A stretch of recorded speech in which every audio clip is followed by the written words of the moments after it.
Anong mensahe ang kailangang marinig ng mga Libra? Sa period na to, pwedeng nangyayari na itong magiging reading o mangyayari pa lang. Kung hindi man para sa inyo itong magiging reading, edi baka para sa someone na malapit sa inyo o kakilala nyo mismo. Baka may lumabas na gender mamaya. Gawin nyo na lang energy, masculine at feminine energy. Pwede rin naman na wag nyo nang pansinin ang gender. Hindi ko masasabi kung anong magiging reading, kung positive ba o negative. Depende sa kung anong mapipick up pong energy. Walang masama kung papanoorin ang sun, moon at rising sign kasi baka alin man sa mga yan ay mag-resonate na sa sitwasyon nyo. I-enter ko lang saglit ang aking membership. Baka lang magustuhan nyo how to join. Pakiclick lang ang join button dito sa YouTube para makita ang mga exclusive perks na in-offer ko. Anyways, magaganda naman yung mga cards na lumabas kaya lang wala tayong description para makilala nyo kung kayo ba yung bida o yung person nyo or kakilala nyo. Tingnan natin sa clarifier cards kung may lalabas na tao. Pero sa ngayon, meron tayong 3 of Cups, 4 of Pentacles, 6 of Swords, 6 of Pentacles, double 6.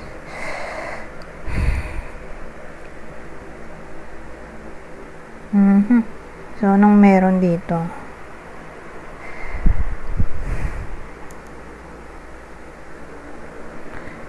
May 3 of Cups. Maganda rin na nandito tong double 6. Pero wala akong lead.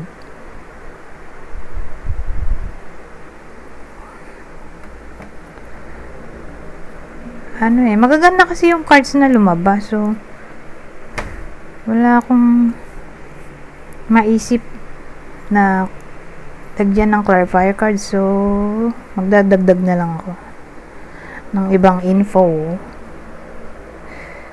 Okay? Gamit to. Kuha tayo ng 3 para lang magkaroon tayo ng direksyon tungkol saan ba to itong reading.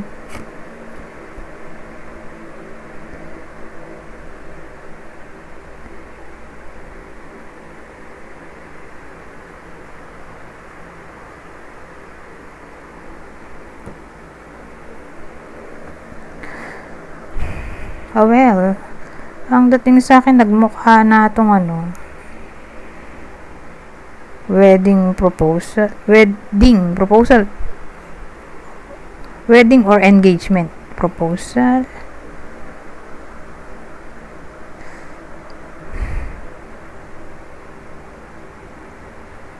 Kasi ito celebration, ito savings, ito naman transition, pag level up, ito blessing, ito cross, mukhang religion, so marriage, ito chance o surprise. Ayan to. Applicable lang to sa long distance relationship kasi may travel card tayo. Ang bilis ng reading natin. Oh my god. Hindi rin ako makapaniwala. 4 minutes lang to. Sa bagay kasi hindi ko siya kinalarify gamit to. Kaya siguro mabilis.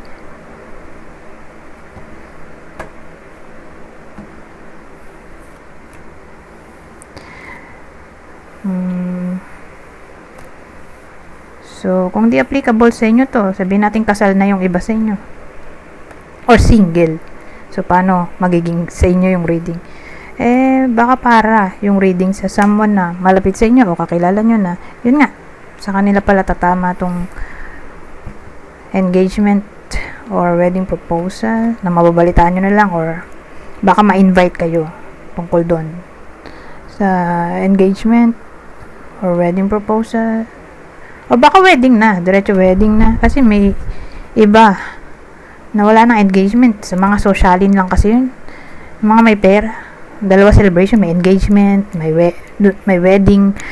So, pag walang datong, syempre, wala ka na engagement. Diretso na, di ba? Diretso wedding na. So, case to case basis. So, sabihin natin, baka ma-invite yung iba sa inyo. Tungkol nga sa kasal. Kasal ng kakilala nyo. Hindi man applicable para sa inyo. Or, yun. Someone na malapit sa inyo, kakilala nyo na baka sila yung ikasal. Ma-engage sa period na to. Pwede ring idol. Anyways, ang bilis nga ng wedding. So, eto. Kuha tayo ng ibang detalye. Teka. Tanggalin ko lang yung ginamit ko kanina. Para hindi umulit.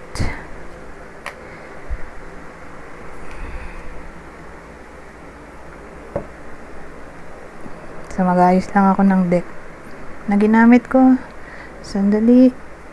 Anyways, ibang senaryo. Tingnan natin kung magdurugtong ang kwento. Pero madalas hindi.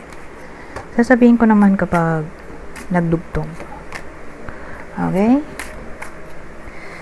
Ano to? The Fool na baliktad. Baliktad din ang 10 of Cups.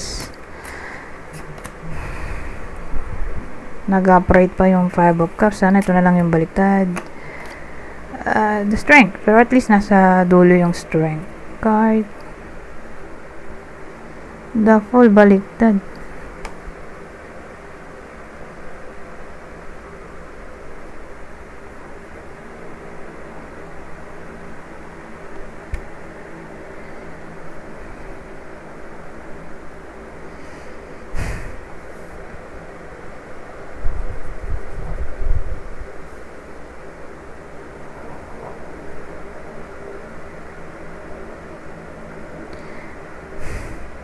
Kasi ang dating dito, may chaos dito sa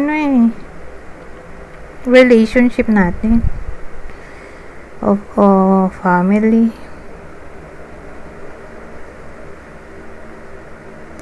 Na para bang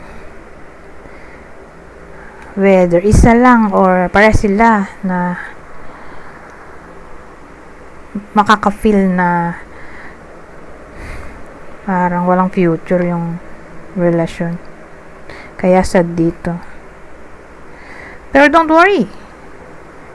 Sabi ko nga sa inyo, buti na lang nandito yung Strength card. Na para bang sa kabila ng lahat-lahat ng problema, mananatili pa rin matatag ang mga bida natin dito. So, sa madaling salita, sa period na to, walang hiwalayan. Although, baka ma-feel nila na yun nga, parang directionless yung relationship, walang future, may nanghihinayang,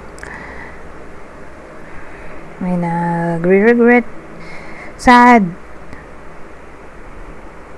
sa tinakbo ng koneksyon o pangyayari. Pero again, kahit ano pang problema ang kaharapin ng iba sa inyo, sila pa rin in the end. Okay, sa period na to, walang iwalayan. Buti na lang. Kasi, nandito tong Strength card. Going strong pa rin, in short. So, mabilis din yung reading natin dito. Dahil dyan, maglalagay ako ng clue. Pero dun sa una nating spread, relationship reading nga pala yun, no? Kalimutan ko. Nakakalimutan ko maglagay ng clue. So, dun muna tayo sa unang spread. Unang reading natin. Yung may engagement or wedding proposal. Ito yung partner. Okay?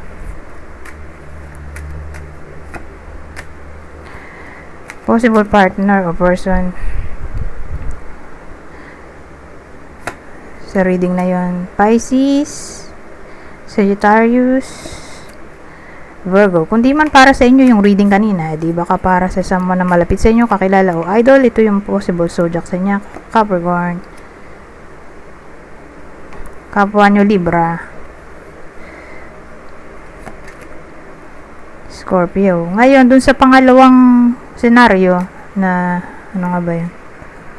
Sa kabila ng lahat-lahat ng problemang pwedeng magpasad sa iba sa inyo, na pamilyado, more like pamilyadong hindi kasal, dun siya tatama yung reading. Yun yung description natin para malaman nyo kung para sa inyo ba yung reading o hindi. Dun sa pangalawang senaryo, ang bida ay pamilyadong hindi kasal. So, ito yung possible partner sa reading na yon. Okay? Scorpio, Virgo, Scorpio ulit. Kung di man para sa inyo yung reading, di baka para sa someone na malapit sa inyo, kakilala o idol. Ito yung possible zodiac sa niya, Gemini, Aquarius, Taurus. Ngayon, di na natin gagamitin yung yung isang deck natin na may iba pang clue kasi mag-rumble, malilito lang tayo. Kasi dalawang senaryo nakalimutan ko kasi yung lagyan ng clue yung unang senaryo. Anyway, punta na lang tayo dito sa susunod na deck. Ano pang ibang mensahe ang kailangan nyong malaman sa period na to bukod sa dalawang senaryo yung sinabi ko. So sa part na to, dalawang card lang ang ilalabas ko. Ang purpose ay para makarami tayo ng reading o senaryo. Para mabilis ba? Pero case to case basis, depende na lang kung malito ako at kailangan ng clarifier, edi doon lang tayo maglalagay ng clarifier cards, pero madalas wala. Okay? Ganon din sa last deck. May last deck pa tayo So meron tayong Sagittarius dito Oh. Plan. So case to case basis, sabihin natin may Sagittarius na kakilala yung iba sa inyo. Baka kausapin kayo tungkol sa plano niya. Baka magpasama siya or may gawin na para bang kasama kayo sa plano. O pwedeng vice versa, kayo pala yung tao sa reading in a way na isasama nyo sa plano tong Sagittarius na kakilala nyo. Pwede rin. So, ang pinaka-theme sa part na to ay may planong isasagawa yung iba sa inyo na nagmukhang collaboration, teamwork, cooperation. Ngayon, may Leo naman tayo. Nako. Ang dating may Leo na kakilala kayo o malapit sa inyo na baka magkasakit. Sa period na to ngayon, kung may sakit na talaga siya, case to case basis hindi pa siya gagaling sa period na to. Pero sa period lang na to. Okay? Hindi naman siya panghabang buhay. Kasi ang focus lang natin ay ngayong period. Okay?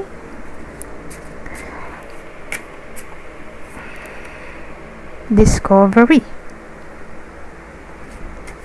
Ito medyo weird Pisces. Well, case to case basis din to. Either kayo yung may madidiscover sa kakilala nyo na Pisces, o yung Pisces na kakilala nyo ang may madidiscover tungkol sa inyo. So again, pwede siyang vice versa.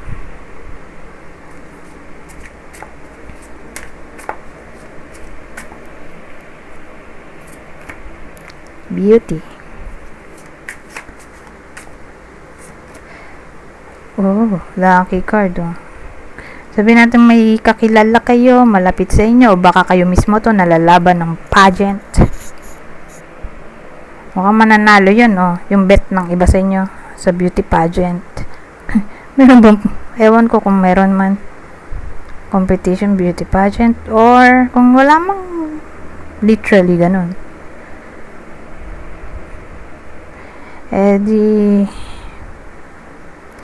Magmumukha siyang pleasing personality. Magiging somewhat lucky kayo in a way na madali nyo mapapersuade ang ibang tao dahil sa inyong pleasing personality. So, ewan ko kung ramdam nyo o hindi, pero ang dating Dahil sa charm nyo, pleasing personality, madali kayong makaka-persuade ng ibang tao. Kaya magiging somewhat lucky kayo dito.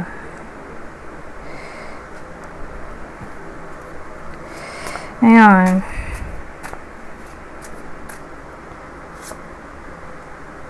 family. Oh, the man's wish. Well, sa case na to, ang wish daw ng lalaking to ay baka magkapamilya na. Baka yun na yun, yung kaninang reading natin sa unang senaryo. Yung may magpo-propose. Lalaki. Kasi may case na babae yung nagpo-propose, di ba? Ng engagement, wedding. Sa case na to, lalaki. Gusto na niya magka-family. Or sabihin nating pamilyado na talaga siya, na para bang marami siyang pangarap para sa family niya. So sa period na to, yung lalaki natin dito ay mapapaisip sa future ng family niya kung pamilyado na nga. Yun ang kanyang target ba? Maging good provider sa kanyang family. Yun lagi tatakbo sa isip niya, family. Kailangan niya suportahan, kailangan ng stability, security. Important ba ang family sa kanya sa period na to? Lahat ng attention niya ay nasa family. Kasi ang wish niya nga ay siyempre magkaroon ng magandang buhay kasama pamilya. Masikaso ang pamilya. Karoon sila ng magandang kinabukasan. Anyways, tayo sa susunod. Ito, may simbahan tayo.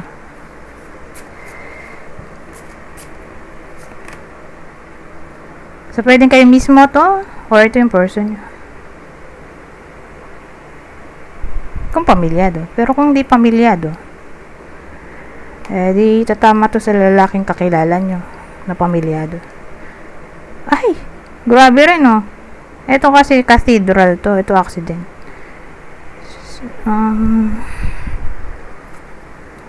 Medyo alanganin. Sabi nating mag-ingat sa possible accident.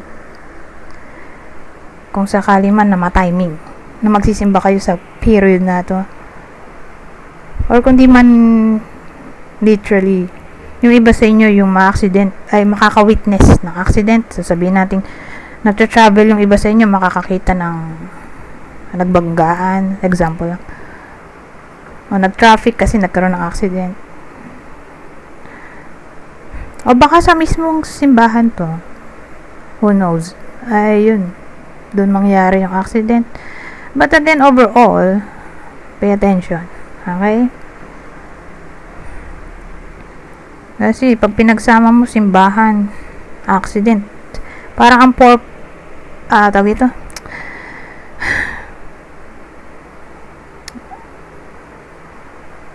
para ba i-explain yan?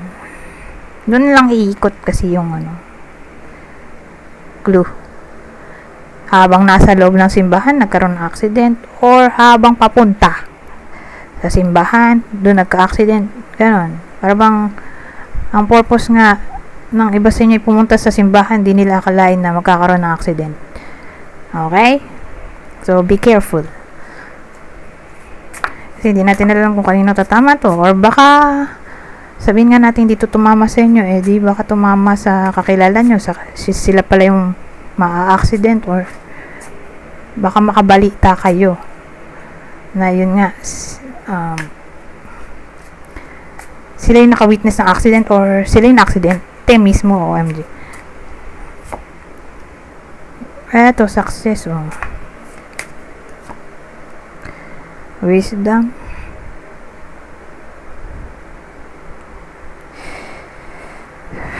So, ang dating sa akin, through experience, skills, maturity, dun makukuha tong success. Or pagiging wise. Anyways,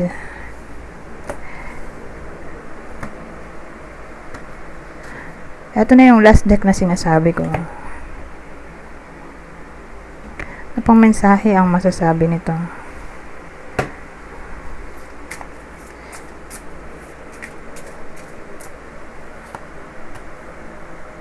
Elephant. Communion. Ayan.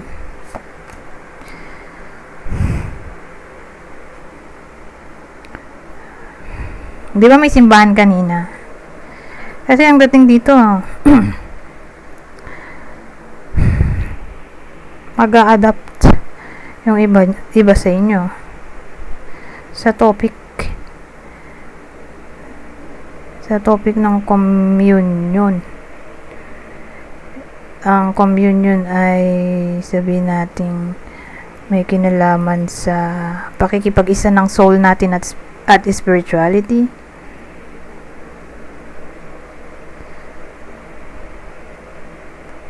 O sa madaling salita,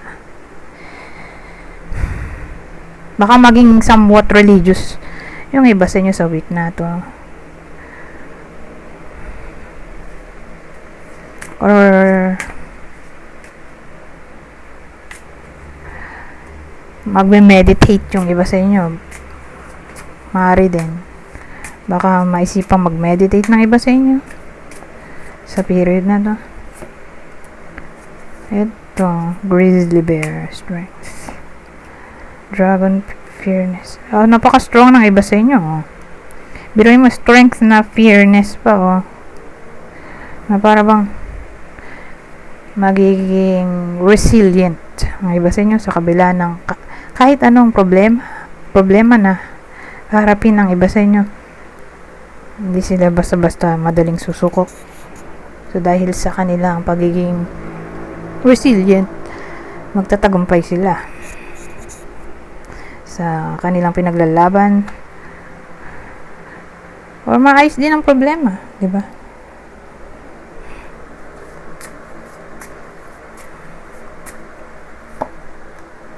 Monkey laughter.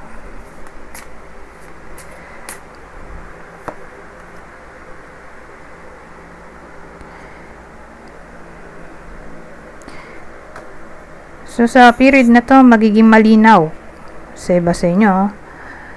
Ang topic ng laughter is the best medicine. Okay? Para bang na-encourage yun. Sa period na to na maging masaya. Pasayin ang sarili.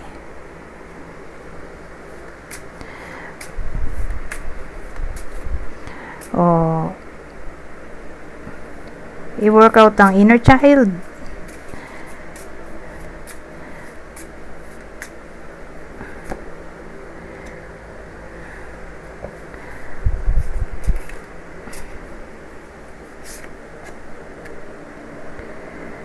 Well, sa case na to,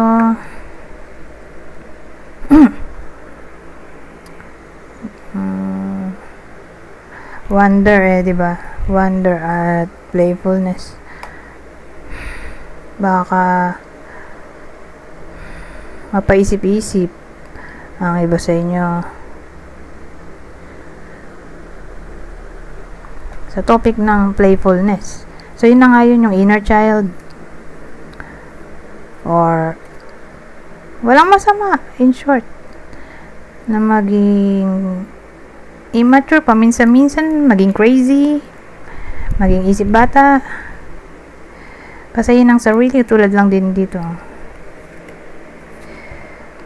Paminsan-minsan, di ba? Kasi importante din yun na masaya ang sarili. Hindi lang dapat work ng work. Dapat pinapasaya din ang sarili para hindi ma-burnout, di ba? Walang masama i-pamper ang sarili. Paminsan-minsan, bumili ng mga gusto, di ba? Paminsan-minsan, priority ang sariling happiness. Walang masama maging selfish paminsan-minsan. At mag-self-love. Okay? Balance. Sa case na to, maging vigilant sa topic ng fairness, equality, equilibrium. Ewan ko, for some reason, baka kasi matake advantage yung iba sa inyo, or kailangan magkaroon ng boundaries. Kaya nagkaroon ng vigilant awareness dito para maging aware kayo na kailangan may fair treatment. Kailangan may balance sa lahat ng bagay. May boundaries na kailangan respetuhin para hindi matake advantage. Kailangan ng sacred space. Ganon. Mahalaga yun. On both sides ng mga tao dito.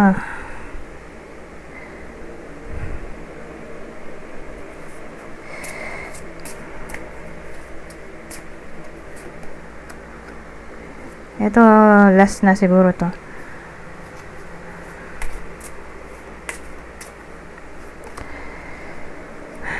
Last part na to. Anyway. Purging. Freedom. Yung purging kasi may kinalaman siya sa purga. Pagpurga o paglilinis. So, more like may kailangan kayong i-let go sa period na to para makuha nyo ang freedom. Siyempre, case to case basis yan. Kasi nga, wala na tayong clarifier cards eh. So, literal na general reading ito. But again, overall, scenario ay may kailangan kayong linisin sa sarili nyo or paglinis ba ng friends list nyo. Kailangan maglinis at ilayo ang sarili sa mga toxic people. Anyways, hanggang dito na lang. Goodbye for now.